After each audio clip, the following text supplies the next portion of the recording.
ഇപ്പോൾ കേരള രാഷ്ട്രീയത്തിൽ ഒരു മീനിന് കൂടി സ്ഥാനമുണ്ട്, തിരുത മീൻ. കെ വി തോമസ് കാര്യസാധ്യത്തിനായി തിരുത മീനുമായി ഡൽഹിയിലേക്ക് പോയെന്ന് എതിർ പാർട്ടിക്കാർ മാത്രമല്ല സ്വന്തം പാർട്ടിക്കാരും കളിയാക്കിയിരുന്നു. ഇത്ര പ്രത്യേകതയുള്ള മീനാണോ തിരുത? അറിയാം തിരുതയെക്കുറിച്ച്. കൊച്ചിയിലും പരിസര പ്രദേശങ്ങളിലും കണ്ടുവരുന്നവയാണിവ. ഓരുജലത്തിൽ വളർത്താൻ ഏറെ അനുയോജ്യമായ മത്സ്യമാണ് തിരുത മീനുകൾ. വേഗത്തിലുള്ള വളർച്ച, മറ്റു മത്സ്യങ്ങളുമായി പൊരുത്തപ്പെട്ടു പോകാനുള്ള കഴിവ്, മാംസത്തിന്റെ രുചി, ഉയർന്ന കമ്പോള വില എന്നിവയാണ് വളർത്തുമീൻ എന്ന നിലയിൽ തിരുതയെ പ്രശസ്തമാക്കുന്നത്.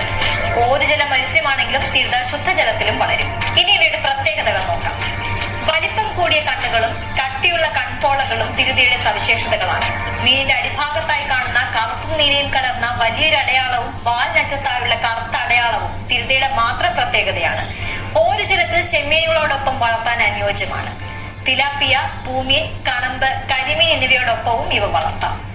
ഇന്ത്യക്ക് പുറമെ Sri Lanka, Pakistan, Vietnam, China, Japan, Philippines എന്നീ രാജ്യങ്ങളിലാണ് പ്രധാനമായും തിരുത മത്സ്യങ്ങളെ വളർത്തുന്നത്. തമിഴ്നാട്ടിൽ കടൽ തീരങ്ങളിൽ നിന്നും ശേഖരിക്കുന്ന തിരുത കുഞ്ഞുങ്ങളെ ശുദ്ധജലവുമായി പൊരുത്തപ്പെടുത്തിയ ശേഷം ഉൾനാടൻ ശുദ്ധജലാശയങ്ങൾ